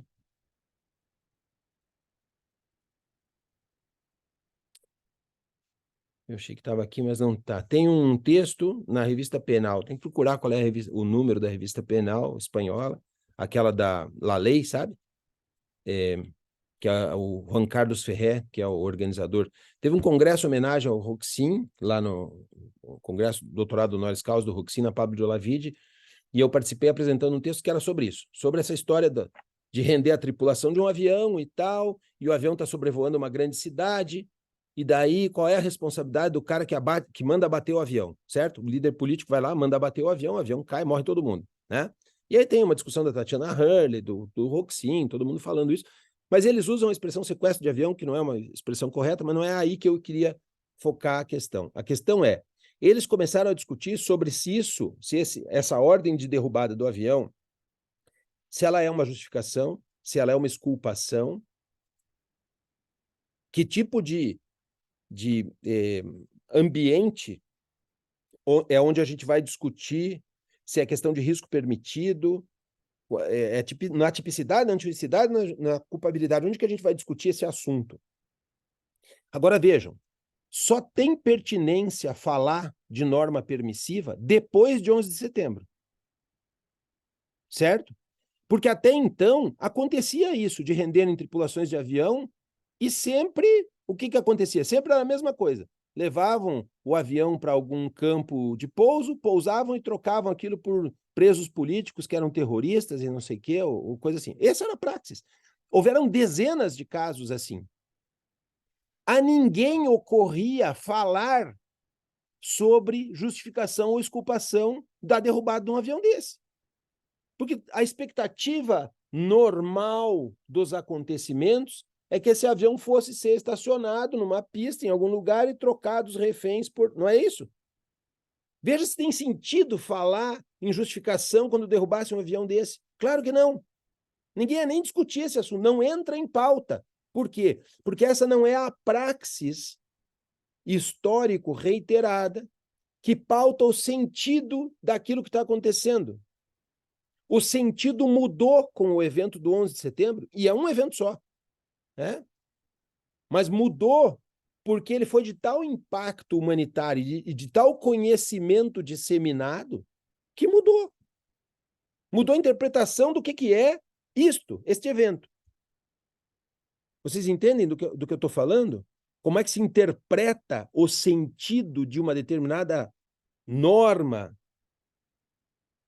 Ora, qualquer norma interpretada num contexto histórico, evolutivo dos usos, das praxis reiteradas, preferencialmente, evidentemente, para dizer o que é que significa matar, o que é que significa subtrair, o que é que significa... sabe? E, inclusive, percebam que isso acontece com muita frequência quando a gente está diante de elementos normativos do tipo. Não é assim? Gente, é o tempo inteiro isso. Né? E, claro, o que acontece se a atitude do juiz sobre a norma que ele cria para o caso concreto resulta escorregar para fora do uso da praxis reiterada? Ele inova, certo? Quando ele inova, qual é a crítica que se lhe cabe fazer? Ou ele inova através de um sem sentido. Eu tenho uma passagem do Vives aí que ele usa um exemplo do Wittgenstein. Eu não posso dizer que eu acho que tá nevando, mas não acredito nisso.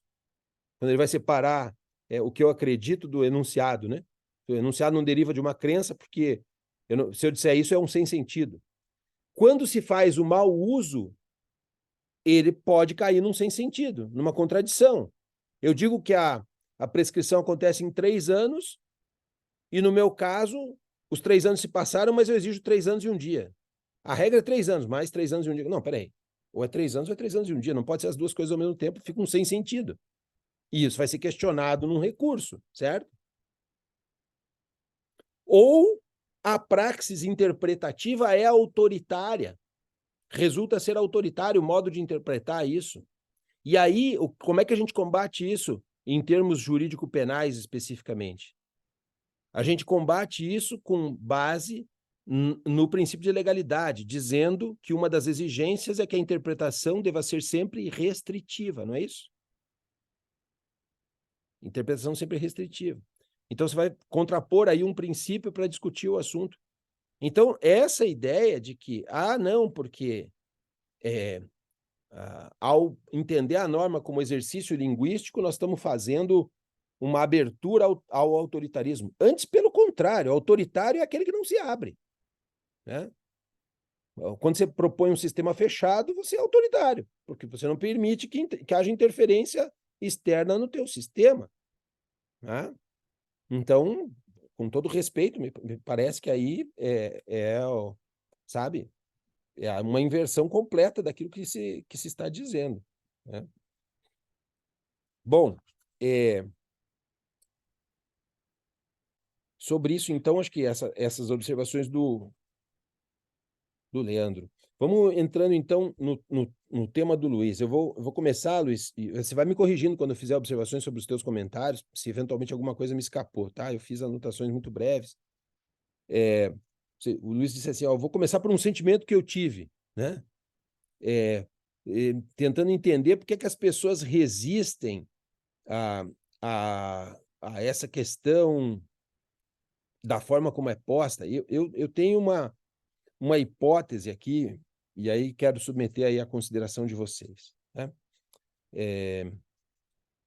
Parece que aqui entrar em norma penal, mais positivismo, mais teoria do direito é pesado e não é para qualquer um mesmo, né? De fato, no plano manualístico, é muito complexo você entrar nisso, porque se você entrar nisso num manual, esse manual vai se destinar à graduação e o graduando não tem a menor condição de entrar nessa discussão sem uma leitura que demandaria anos, né? Então, parece que é um problema.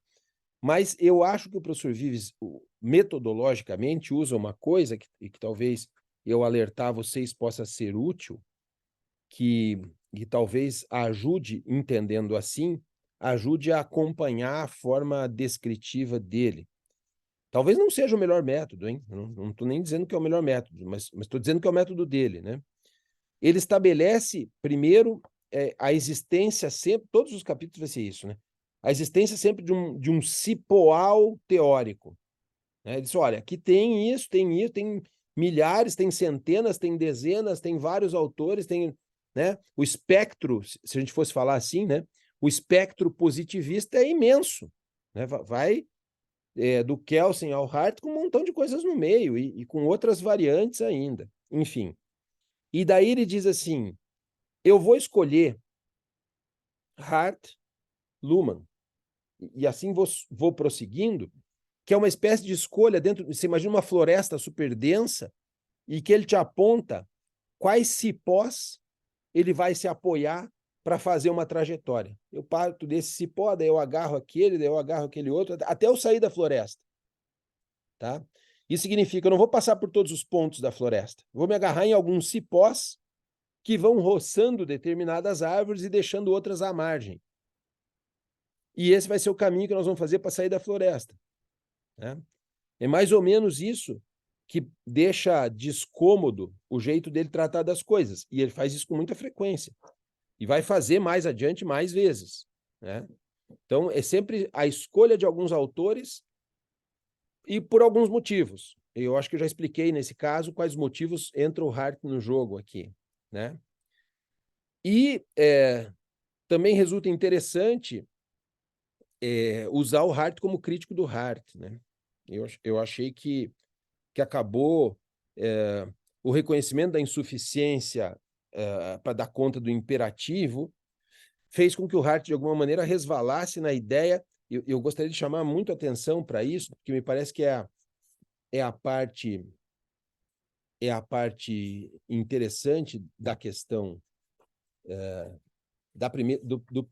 dos primeiros tópicos, né, da crítica ao Hart, é quando lá na página, aqui na minha página 381 da segunda edição, né, ele diz assim,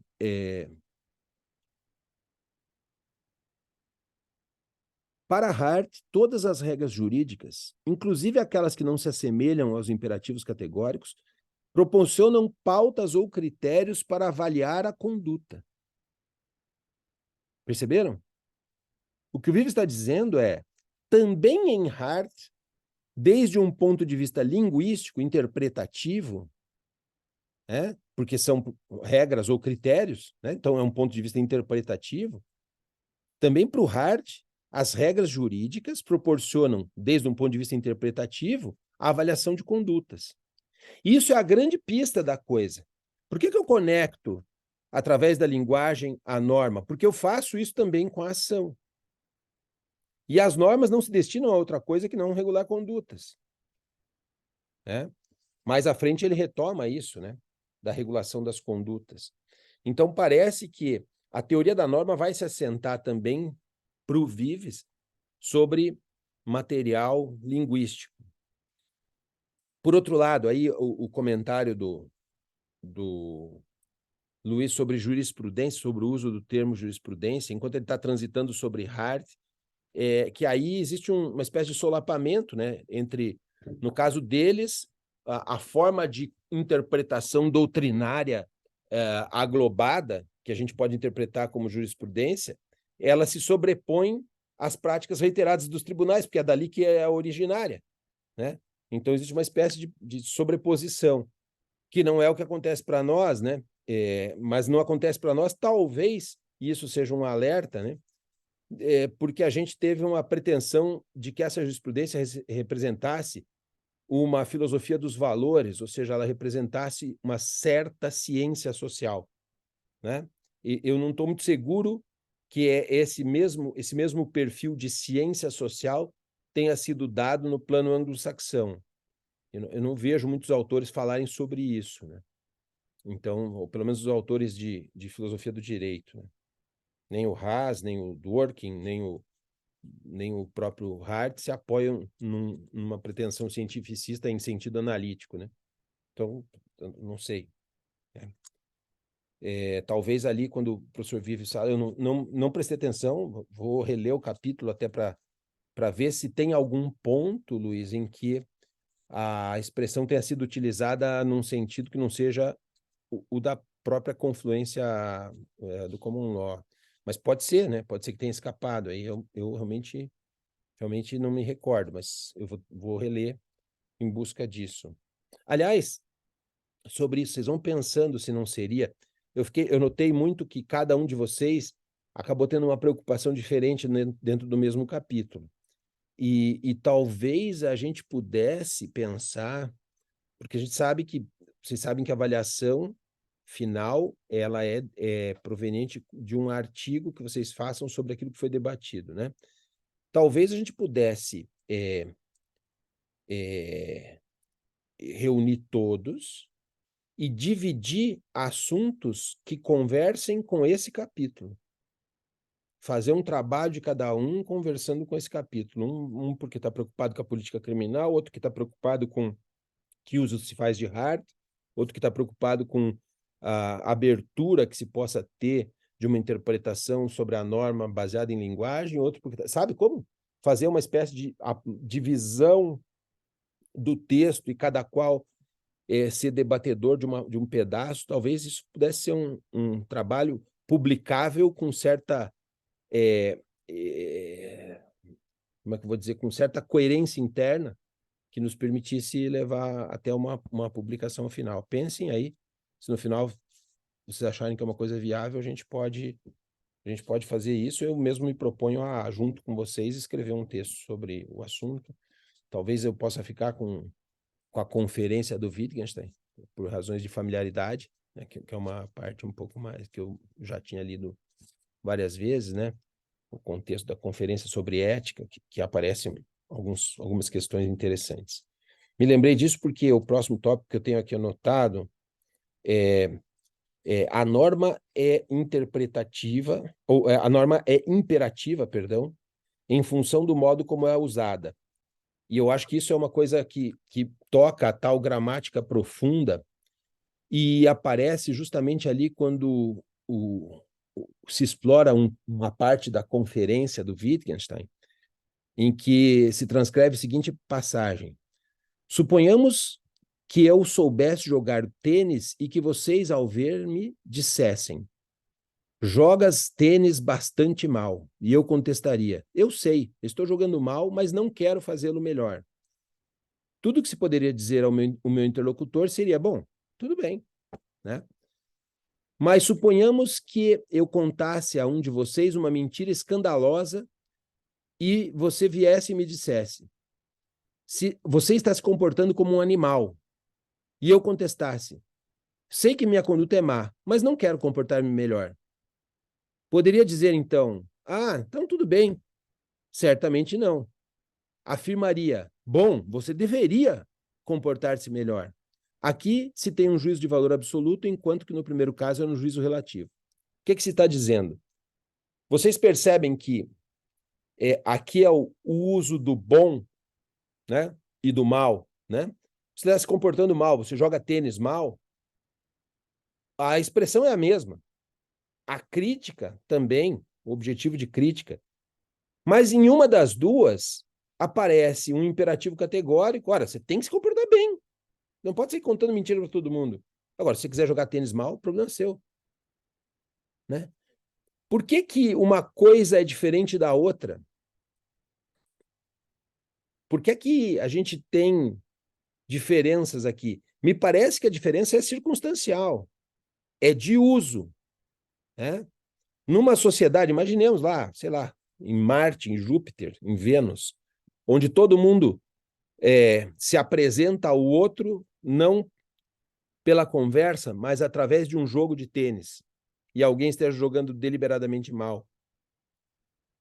Será que isso não seria uma falta de educação? Quantos costumes a gente conhece sobre educação que são bem incomuns? Como algumas tribos indígenas em que a recepção consiste em que a anfitriã, e não o anfitrião, receba o forasteiro na sua cama, né, entre os esquimós, por exemplo. Para nós soa muito estranho isso, né? Mas é um costume lá, né? Ninguém estranha. O que eu quero dizer é: qual é o uso reiterado que se faz da expressão bom ou mal em sentido semântico para aprovar ou reprovar? E aí é essa conexão que o professor Vives faz a convocação. Olha, essa é uma conexão de forma muito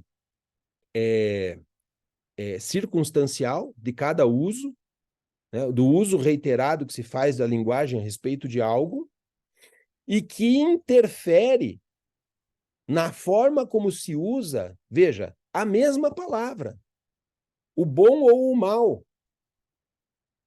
E isso tem uma conexão direta com aquela ideia que ele remete. Aí você vai dizer: ah, mas por que ele fez aquela incursão em Kant?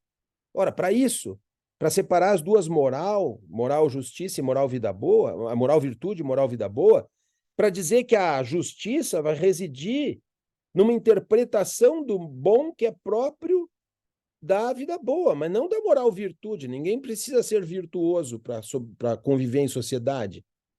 Né? Mas existem certas exigências sociais que reclamam algumas pautas intrínsecas de interpretação da linguagem, né? De convivência social. Por isso que eu disse para vocês: ah, nós não podemos ter, então, uma norma que seja interpretada majoritariamente como racista. Ora, se racista é utilizado como um termo pejorativo, certamente não, porque não é bom, né? Esse é o ponto. Né? A questão valorativa do bom, daquilo tudo que entra nessa conferência do Wittgenstein, a extensão que ele faz vocês devem ter visto, né, que ele faz uma extensão da obra do Moore acerca do conceito, né, ético. Ele diz, olha, o termo que o professor Moore usa em seu livro Princípio Ético é: a ética é a investigação geral sobre o bom. Daí ele vai dizer assim, e para que vejam de forma mais clara possível que eu considero objeto da ética, vou apresentar-lhes várias expressões mais ou menos sinônimas, cada uma das quais poderia substituir pela definição anterior. Em lugar de dizer que a ética é a investigação do bom, poderia haver dito que a ética é a investigação sobre o valioso, ou sobre o que realmente importa. Poderia ter dito que a ética é a investigação do significado da vida, ou daquilo que faz com que a vida mereça ser vivida, ou da maneira correta de viver.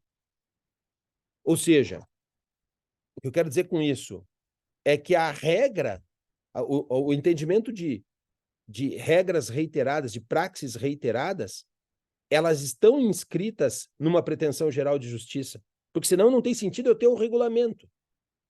Não tem sentido eu falar de norma. Passa a ter o sentido eu falar de norma se eu pretendo ordenar a sociedade, de algum modo. Ah, mas de onde vem esse imperativo? Esse imperativo é intrínseco e reside, está assentado sobre a ideia dos usos reiterados, afirmativos de determinados valores bons no sentido da produção do justo. E esse é o propósito. Por isso que quando o professor Vives vai falar, olha, a pretensão de justiça não reside numa pretensão de verdade científica. Por isso que ele procura se afastar do cientificismo já, de antemão. Mais à frente vocês vão ver isso. Ele vai falar, olha, não tem nenhuma pretensão de verdade naquilo que se afirma juridicamente. Agora, tem sim uma pretensão de justiça. Justiça nesse sentido, de produção estrutural do sentido de vida boa. Uma pretensão de justiça é o que ele refere. Né? E aí ele vai dizer, nesse tópico, ele vai dizer, é para isso, né, da incapacidade do positivismo oferecer uma explicação para essa imperatividade que seja adequada. Para ele, essa imperatividade reside nisso, reside nessa gramática profunda das regras de uso de uma determinada norma. Tá? E, claro, daí tem uma observação do Luiz. Eu acho que escrevi, Luiz, de um modo que talvez tenha sintetizado um pensamento que você usou bastante tempo para expressar. Você falou, olha, a norma de alguma maneira remete à cultura, né? E aí eu escrevi assim, olha, veja se isso parece adequado à tua forma de pensar. Eu disse, se é intrínseco à norma um componente cultural linguístico, ela não pode ser reduzida à norma posta. Né? Então, e é o que justifica que um juiz crie norma. Né? A gente não pode ser tão reducionista a ponto de pensar a norma só como uma norma positivada, afinal de contas, né? Se é intrínseco à norma um componente cultural, e eu acho que é intrínseco. Né? E eu acho que o professor Vives também defende isso. Né? E é intrínseco a um modo de vida que é expresso linguisticamente. Né? Por isso que nós conversamos entre nós e não com um leão, né? Como diz o Wittgenstein. Se um leão pudesse falar, a gente não entenderia, porque a forma de vida dele é outra, e na nossa forma de vida há um determinado sentido, né, do uso das regras. Então, por conta disso, a moral, no sentido de justiça e de vida boa, ela é avaliada no uso que se faz dela. Né? A norma está num processo de elaboração de justificativas racionais. A norma está para o contexto, assim como a lei está para o texto, digamos assim. Né? Ponto de partida que a gente vai usar, ou que o juiz vai usar na aplicação concreta do direito, é o texto. Tá? Mas ele vai criar a norma para o caso concreto, portanto, há um contexto. E aí está correta a expressão do Luiz quando diz que a norma sempre contempla um contexto, já intrinsecamente, claro. A norma sempre. Né? A norma no sentido em que está sendo utilizada. Que mais? Bom, aí tem uma sequência, né, a história do bem e do valor, que acho que a gente já tratou, a ética, a moral, vida boa, a justiça e o exemplo do tenista. Daí, o Guilherme fez um apontamento que acho que ele na verdade, eu vou deixar por último, Guilherme, porque ele é uma espécie de anúncio do que vai no capítulo seguinte, né? Vou aqui para a observação da Jaque, né? A importância da pragmática, da dimensão de sentido, né? O Hart utiliza argumentos linguísticos, né? Então, eu acho que já me pronunciei nesse sentido, mas eu vou reiterar aqui, eu fiz a anotação para te falar, que o Hart não é acusado de ser incoerente. Tá?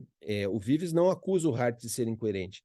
Ele acusa o Hart de não ter seguido o caminho que ele poderia ter seguido, que é o caminho que ele, Vives, pretende seguir. Mas ele entende que o ponto de partida do Hart é a afirmação de um positivismo, que ele não comunga. Portanto, já se sabe de antemão que ele não vai chegar no mesmo lugar do Hart.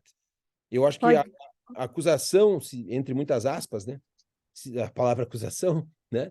A acusação que ele faz ao Hart é, olha, você sabia que tem uma dimensão pragmática aqui, você simplesmente ocultou, né? Não quis falar dela. Ok, é uma opção para ser coerente com o seu próprio positivismo, né? Então, não é falta de coerência, eu acho, né? Perdão, professor, eu acho que na hora que eu falei, pode ter soado incoerente, mas eu falei coerente mesmo. A leitura que eu tive foi que realmente ele pareceu coerente com a ideia dele, né? De separar direito Então e ele moral. foi até um certo ponto, mas não avançou mais, enfim, foi uma opção ciente, né?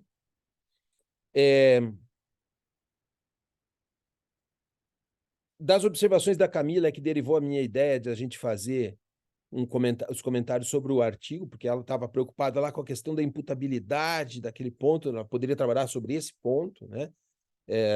E parece que é interessante falar disso, né?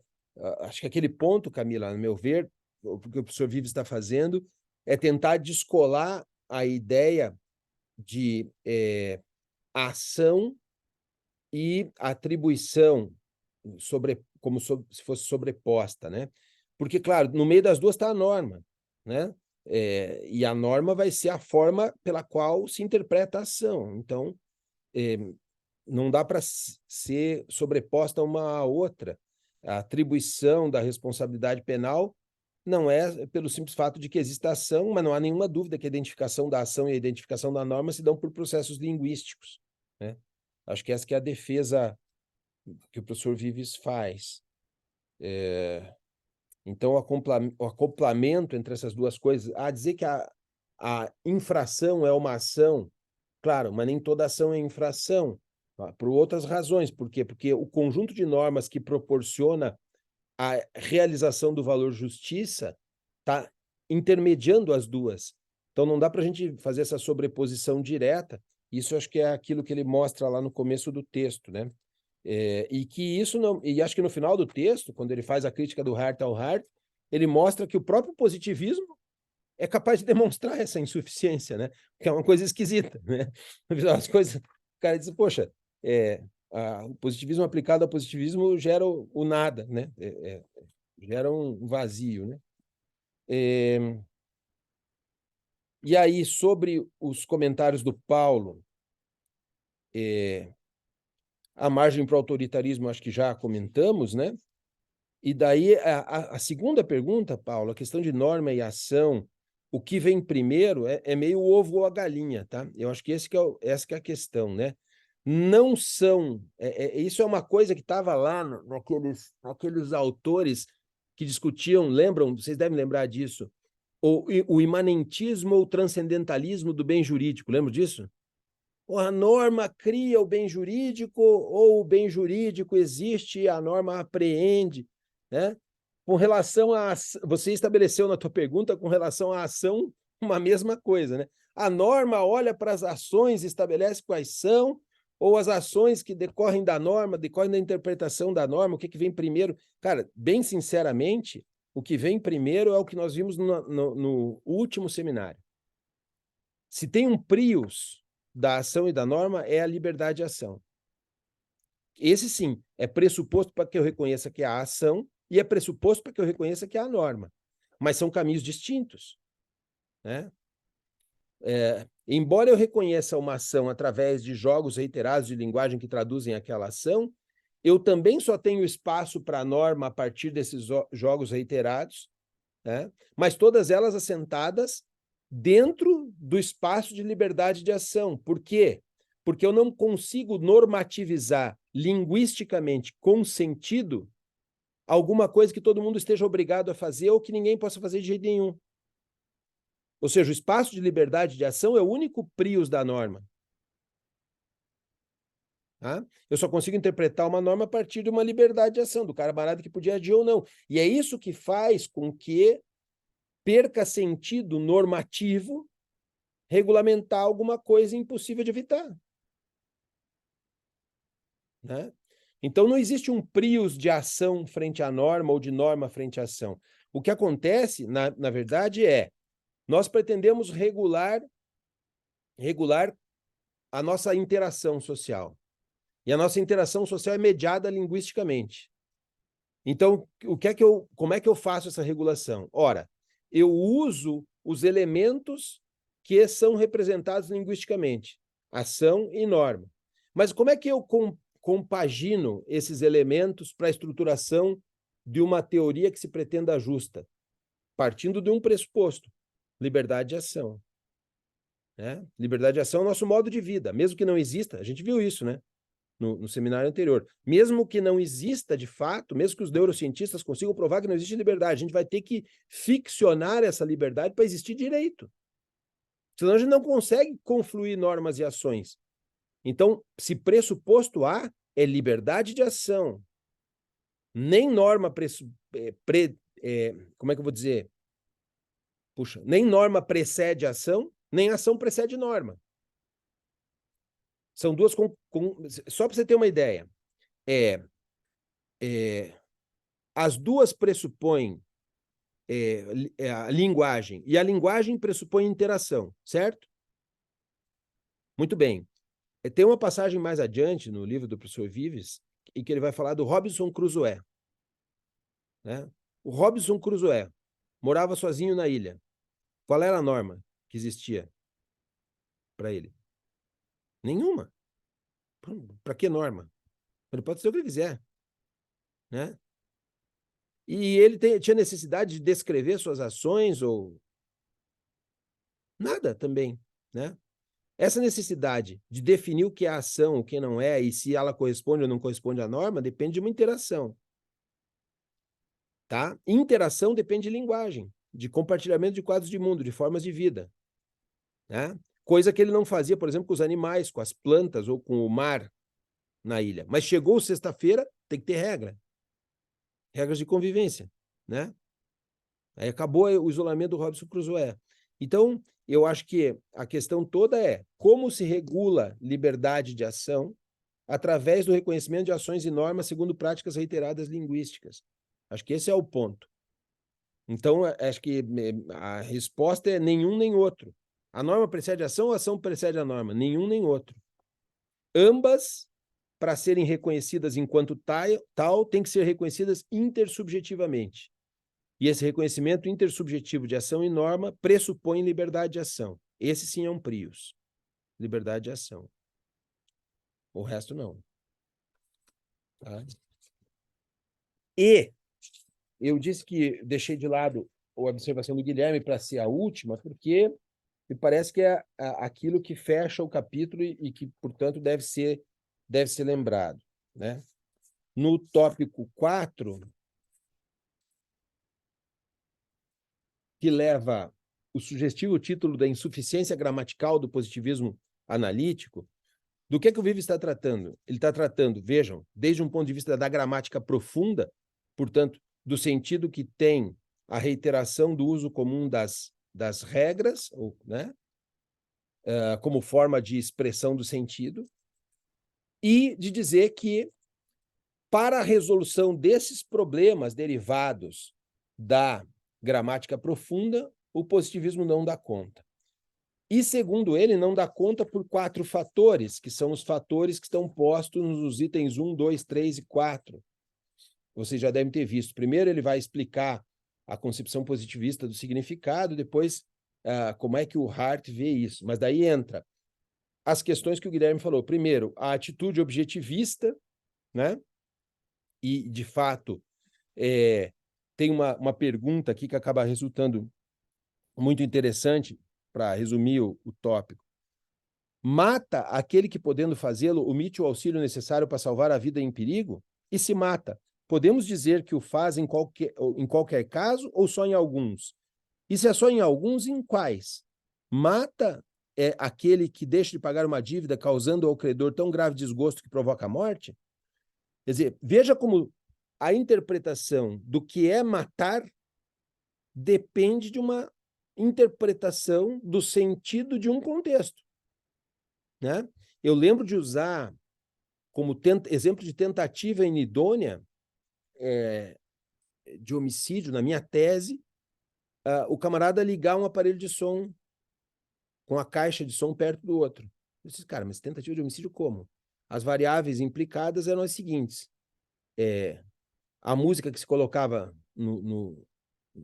para tocar iniciava com uma explosão, a Fat Bottomed Girls do Queen, né, começa com uma explosão. A caixa de som em máximo volume colocada do lado do sujeito que dormia no sofá e era portador de uma cardiopatia. Tentativa idônea de homicídio? Olha para as variáveis. As variáveis convertem algo que parece coloquial em uma tentativa idônea de homicídio. Tá?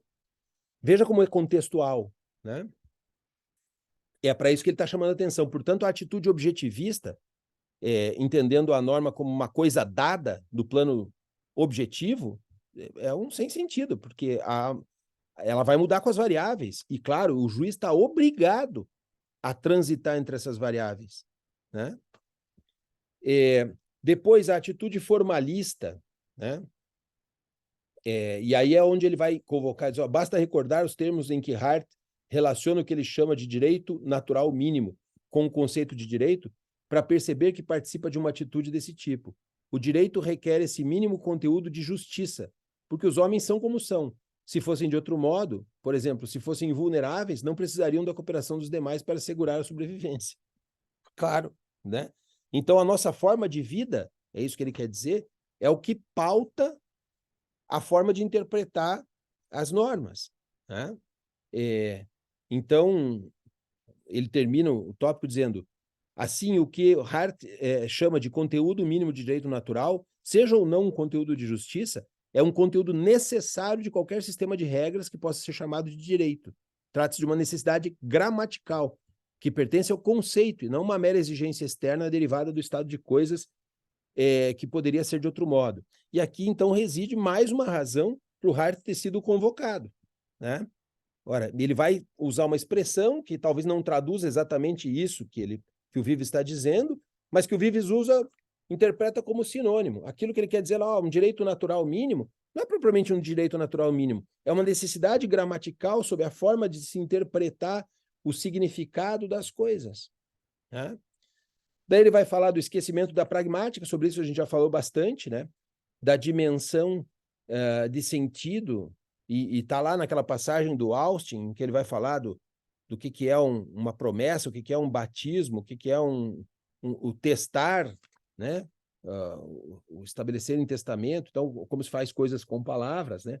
E, por último, aborda, eu acho que esse é um tópico principal, o cientificismo como um ponto crítico, né? Ele diz que uma das razões pelas quais o direito foi se afastando de todas as concepções morais, inclusive essa ideia moral enquanto justiça, enquanto vida boa, foi a pretensão cientificista. Eu tenho um texto que eu tenho trabalhado ultimamente em que eu parto de uma premissa sobre o cientificismo, sobre a ideia de verdade contida intrinsecamente na pretensão científica, né? Ora, se eu pretendo a verdade e a verdade torna todo o resto falso, essa não pode ser um caminho para chegar à justiça, porque o justo absoluto não existe, precisando de um referencial. Se o justo absoluto precisa de uma comparação para dizer o que é mais justo ou menos justo dentro de um contexto, quando você escolhe um caminho de verdade, você escolhe uma coisa que exclui todas as outras.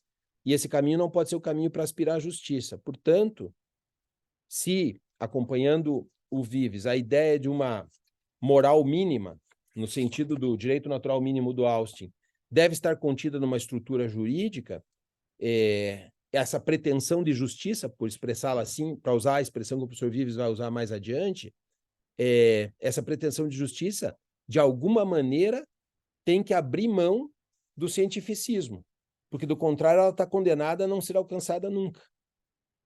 Tá? Claro, vamos lá, volto a dizer o mesmo, né? A pretensão científica em um dado momento histórico foi uma defesa importante frente ao arbítrio, tá? Não é a mesma coisa hoje. Nós precisamos permanecer com essa pretensão científica para o arbítrio, antes pelo contrário. A pretensão científica, desde os anos 70 do século XX, desde o funcionalismo teleológico, já se anuncia como uma pretensão arbitrária, né? Aqui, o que aparece de diferente em relação ao funcionalismo, talvez, seja oferecer o caminho da linguagem como caminho de superação dessa problemática, né? No funcionalismo é um outro caminho. Se trata mais ou menos de uma disputa de qual caminho é aquele mais adequado para efetuar uma boa superação das pretensões cientificistas. E também, de alguma maneira, de olhar se o funcionalismo de fato se livrou da pretensão cientificista de modo completo, o que parece que não, parece que faltava justamente o auxílio de uma linguagem, né, mais precisa. Eu acho que é isso, né, sobre o tema. Não sei se os senhores têm mais alguma questão sobre essa parte que queriam formular. Bom, se não há mais, eu vou ver se eu acho aquele material do artigo da revista Penal para mandar para vocês e envio daí na segunda-feira nosso próximo encontro. Luiz ia falar alguma coisa, Luiz? Por favor. Só aproveitando, porque eu não queria fazer uma pergunta fora do contexto que a gente está trabalhando no seminário agora, mas como a gente está encerrando e ninguém mais teve perguntas... Você quer que então, peraí um pouquinho.